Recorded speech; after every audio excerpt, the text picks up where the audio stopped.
আসসালামু আলাইকুম রহমতুল্লাহ। প্রিয় কোরআনের সাথী ভাইয়া এবং আপুরা, আজকে আমরা ১২তম ক্লাস করব। আমাদের ১২তম ক্লাসে যে বিষয়গুলো নিয়ে আমরা আলোচনা করব, আহ, বিশেষণ বা গুণবাচক বাক্যাংশের পরিচয়, গঠন এবং ব্যবহারের সহজ পদ্ধতি, এবং ৫১ থেকে ৫৫ নং ক্রিয়াপদ মনে রাখার উপায়, এবং ১৫১ থেকে ১৬৫ নং শব্দ মনে রাখার উপায় নিয়ে আমরা আজকে ক্লাস করব। এবার আসেন আজকের আমাদের পড়া। পরপর একাধিক শব্দগুলো একত্রিত মিলে কিভাবে পড়তে হয় এ পর্যন্ত আমরা দেখে এসেছি। আমরা ইজাফাত দেখেছি। আর আজকে আমরা দেখব তাওসিফি, অর্থাৎ হচ্ছে মুজাফি ইলাই মিলে একত্রিত হয়ে থাকে ইজাফাত, আর মাউসুফ এবং সিফত মিলে হয়ে থাকে, এটা হচ্ছে মোরাক্কাবে বলা হয়ে থাকে তাওসিফি। আরেকটা বাকি থাকবে, সেটা হচ্ছে বর্ণনাবাচক বা বাক্যবাচক, যেটাকে বলা হয়ে থাকে মুফতাদা। এই মুফতাদা নিয়ে আমরা পরবর্তী ক্লাসে কথা বলবো ইনশাআল্লাহ তাআলা।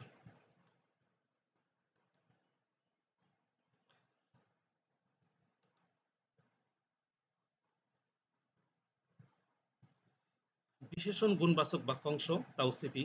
বাংলা ব্যাকরণ রীতিতে যাকে বলা হয় বিশেষণ বা গুণবাচক বাক্যাংশ, আরবি রীতিতে তাই বলা, বা অন্যভাবে বলা যায় যে মাউসুফ বা সিফত বা গুণবাচক শব্দের দুটি অংশ থাকে। কিরকম থাকে একটু উদাহরণ দেখেন, তাহলে বুঝতে পারবেন। যেমন মনে করেন আমরা বলে থাকি গুড বয়, এখানে হচ্ছে গুড এবং বয়, একটা হচ্ছে মাউসুফ আর একটা হচ্ছে সিফত। আচ্ছা, ভালো ছেলে, দামি কলম। তাহলে দেখেন একটা হচ্ছে আহ, বিশেষ্য এসেছে আর একটা হলো বিশেষণ এসেছে। আচ্ছা, এখন আসেন সিফাত কাকে বলে আর মাউসুফ কাকে বলে, এটুকু একটা জেনে নেন। যা কিছু বলা হয় গুণবাচক সেটা হচ্ছে সিফত, আর মাউসুফ হলো যার গুণ বর্ণনা করা হয়। তাহলে এবার আবার এই উদাহরণে আসেন, গুড বয়, তাহলে বয়টা এখানে কি, বয়টা এখানে হচ্ছে মাউসুফ, আর তার গুণটা বর্ণনা করলো গুড, অর্থাৎ ভালো, ভালোটা হচ্ছে এখানে সিফত। বাংলা অর্থ করার সময় আমরা সব সময়ের জন্য আগে সিফাতের অর্থটা আমরা উঠাবো, এরপর আমরা হচ্ছে মাউসুফের অর্থটা উঠাবো। স্ট্যাটাস, দুই শব্দ একই রকম, অর্থাৎ লিঙ্গটাও একই রকম হবে। মাউসুফের লিঙ্গ যা থাকবে সিফাতের লিঙ্গ তাই থাকবে। নির্দেশক তথা আর্টিকেল মাউসুফের যা থাকবে সিফতেরও তাই থাকবে। বচন ও কারক দুটিরই সেম হবে। এখন আসেন এই কথাটা আমরা আবার সুন্দর করে আপনাদেরকে বলতেছি মনে রাখার জন্য। চিনিবার উপায় আমরা কিভাবে বলবো এটা হচ্ছে মাউসুফ সিফত না মোজাফ মোজাফ ইলাই। আমাদের প্রথমে হচ্ছে চারটি জিনিস আমাদেরকে মনে রাখতে হবে। এই চারটি জিনিস যদি আমরা মনে রাখতে পারি তাহলে সহজে আমরা বুঝতে পারবো কোনটি মাউসুফ এবং কোনটি সিফত। যেমন লিঙ্গ, পুরুষবাচক, যদি মাউসুফটি পুরুষবাচক হয় তাহলে সিফতটি পুরুষবাচক হবে। মাউসুফটি যদি স্ত্রীবাচক হয় তাহলে সিফতটিও স্ত্রীবাচক হবে। নির্দেশক তথা আর্টিকেল, আর্টিকেল আমরা হচ্ছে নির্দেশক নির্ণয় করে থাকি আলিফ লাম যুক্ত করে, অথবা আলিফ লাম মুক্ত করে, অথবা তানবিন যুক্ত করে।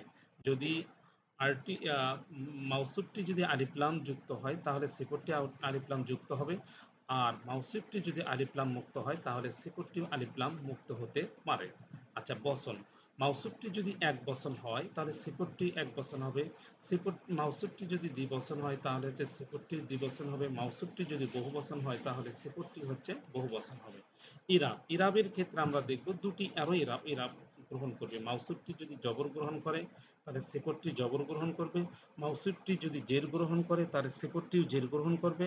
মাউসুফটি যদি পেশ গ্রহণ করে থাকে তাহলে সিফতটিও পেশ গ্রহণ করে থাকবে।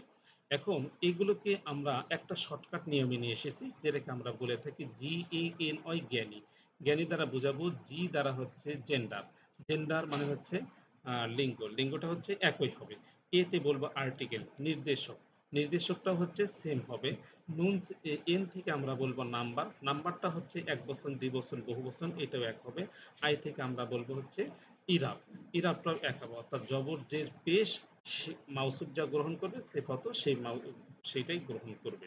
আচ্ছা, এখানে আমরা একটা বিষয় দেখাইছি যে ইসেমের বৈশিষ্ট্য, ইসেমের বৈশিষ্ট্যগুলো কি কি থাকে। একটা ইসেম হতে গেলে সেটা হচ্ছে জেন্ডার থাকতে হবে, আর্টিকেল থাকতে হবে, নাম্বার থাকতে হবে এবং ইরাফ থাকতে হবে। আচ্ছা, প্রথম যেটাকে যে জেন্ডার বলেছি সেটাকে আর বাংলায় বলা হয়ে থাকে লিঙ্গ, আর আরবিতে বলা হয়ে থাকে হচ্ছে জিন্স। জিন্স দুই প্রকার, একটা হচ্ছে মুজাক্কার আর একটা হলো মুজাক্কার। দুনিয়ার যত নাউন আছে সমস্তগুলোই হয় মুজাক্কার হবে অর্থাৎ পুরুষবাচক হবে, নতুবা মুয়ান্নাস স্ত্রীবাচক হবে। এরপর আসে নির্দেশক। আরবিতে নির্দেশক হচ্ছে দুইটি, একটা হচ্ছে মারেফা আর একটা হচ্ছে নাকিরা। মারেফাটা হচ্ছে নির্দিষ্ট আর হচ্ছে নাকিরাটা হচ্ছে অনির্দিষ্ট। এরপর হচ্ছে আসে নাম্বার। নাম্বারটা হলো যে এটাকে আরবিতে বলা থেকে আল আদাত। এটা হচ্ছে হয় ওয়াহিদ হবে এক বচন, অথবা তাসনিয়া বহু দ্বিবচন, অথবা জামা বহু বচন হবে। আর ইরাব তথা স্ট্যাটাস, এই ইরাব স্ট্যাটাস বা কারক বা বিভক্তি এটা হচ্ছে তিন ধরনের হয়ে থাকে। মারফুউন এর দ্বারা যেটা হচ্ছে রফা বিশিষ্ট হবে তথা পেশ বিশিষ্ট হবে, মানসুবুন যেটা জবর বিশিষ্ট হবে, এবং মাজরুরুন যেটা জের বিশিষ্ট হবে। এগুলোর মিল থাকতে হবে মাউসুফ এবং সিফতের মধ্যে। এখন আমরা একটা উদাহরণ লক্ষ্য করব। লক্ষ্য করুন, আই শাইতানি আর রজিম, অভিশপ্ত শয়তান, এটা কি হচ্ছে মোরাক্কাবে তাওসিফি হয়েছে, অর্থাৎ মাউসুফ সিফত হয়েছে। একটা হচ্ছে শাইতানটা হচ্ছে মাউসুফ, আর হচ্ছে সিফতটা হচ্ছে আহ, রজিমটা হচ্ছে সিফত। এখানে লক্ষ্য করেন মাউসুফে আলিফলাম এসেছে, সিফতটাতেও আলিফলাম এসেছে। মাউসুফের লিঙ্গটা হচ্ছে পুরুষবাচক, সিফতটারও লিঙ্গটা হচ্ছে পুরুষবাচক। এরপর আছে আর্টিকেল। আমরা যদি বলি তাহলে আলিফলাম যুক্ত হয়েছে শাইতানে, এবং রজিমটাতে হচ্ছে আলিফলাম যুক্ত হয়েছে। এবার ইরাবের দিকে যদি আমরা দেখি, দেখেন শাইতানি নিতে জের হয়েছে, রজিমি এখানেও জের হয়েছে। আচ্ছা, এভাবে আমরা অনেকগুলো উদাহরণ দিয়ে দিয়েছি, উদাহরণগুলো প্র্যাকটিস করতে হবে। যেমন আজাবুন আলিমুন, আজাবুন যেভাবে গঠিত হয়েছে আলিমটাও সেরকম ভাবে গঠিত হয়েছে। আবার আল আজাবু আল আলিমু, যন্ত্রণায় শাস্তি, এখানে আলিফলাম এসেছে, এখানেও আলিফলাম এসেছে। অর্থাৎ আমরা যদি খুঁজে দেখি আমরা চারটা মিলেই এখানে খুঁজে পাবো। আর সিরাতু আল মুস্তাক, সিরাত মুস্তাকিমা, দেখেন আমরা চারটা মিলি এখানে খুঁজে পাবো। এই উদাহরণগুলোই এখানে দেখানো হয়েছে। এরপর আসেন আমরা আরেকটা বিষয় নিয়ে আলোচনা করব, সেটা হচ্ছে মোরাক্কাফে আতফি। মোরাক্কাফে আতফি কি? আরবিতে কতগুলো হরফে আতফ রয়েছে? এগুলো হচ্ছে মোট 10টি। এই 10টি হরফে আতফ কি? ওয়াও, হা, সুম্মা, হাত্তা, আও, আম, ইম্মা, বাল, লাকিন, লা।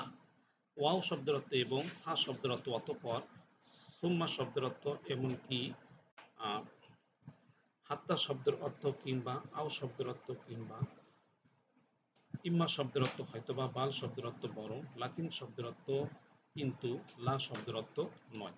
এগুলো করে দুই বা ততোধিক বাক্য বা বাক্যাংশ বা এসএমকে যুক্ত করে। যে যদি আমরা নিচের দিক থেকে দেখাই, এইটাতে দেখুন লিল্লাহি মুলকুস সামাওয়াতি ওয়াল আরদি। তাহলে লিল্লাহি মুলকুস সামাওয়াতি, এই যে ওয়াওটা হরফে আত, এই হরফে আত দ্বারা দুটিকে যুক্ত করলো। একটা ছিল কি লিল্লাহি মুলকুস সামাওয়াতি, আর একটা হচ্ছে ওয়াল আরদি। তাহলে প্রথম যে অংশটা আসবে সেটাকে বলবো আমরা হচ্ছে মাতুফ আলাই, আর পরের যে অংশটা আসবে সেটাকে আমরা বলবো হচ্ছে মাতুফ। এটা মনে রাখতে হবে। যে এসএম ফেল বাক্য যা বাক্য অংশকে যুক্ত করে সেটা হচ্ছে মাতুফ আলাই, আর যে হরফটা দ্বারা যুক্ত হয় সেই হরফটার নাম হচ্ছে হরফে আতফ। এবং পূর্ববর্তী যে এসএম ফিল বা বাক্য বা বাক্য অংশের সাথে যুক্ত করে সেটাকে আমরা বলে থাকি হচ্ছে মাতুফ। এখন আসেন, এই যে হরফে আতফের যে হচ্ছে 10টি আছে, এই 10টিকে আমাদেরকে মুখস্থ করে রাখতে হবে। এখানে আমরা দেখালাম যে একটি শব্দকে যুক্ত করেছে, এরকম একাধিক শব্দকেও যুক্ত করতে পারে। যেমন লাহুম মাগফিরাতু ওয়া রিজকুন কারীম। এই যে লাহুম মাগফিরাতুন, এরপরে দেখেন রিজকুন কারীমুন, এখানে মাউসুফ এবং সিফত এসেছে। এই মাউসুফ সিফতটাকে কি করলো? ওয়াওটা এসে যুক্ত করলো।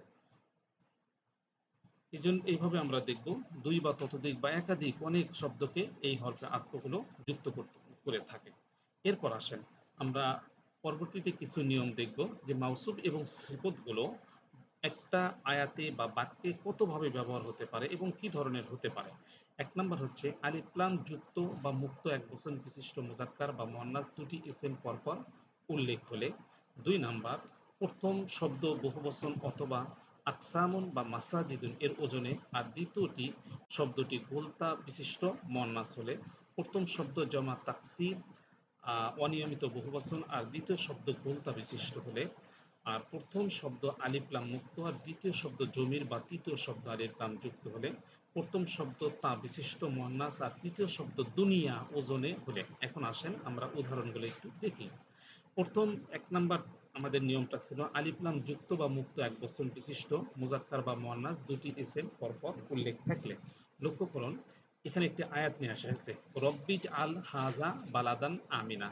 এখানে বালাদান শব্দটাতে আলিফ লাম মুক্ত হয়েছে, বালাদান আমিনান মাউসুফ এবং সিফত।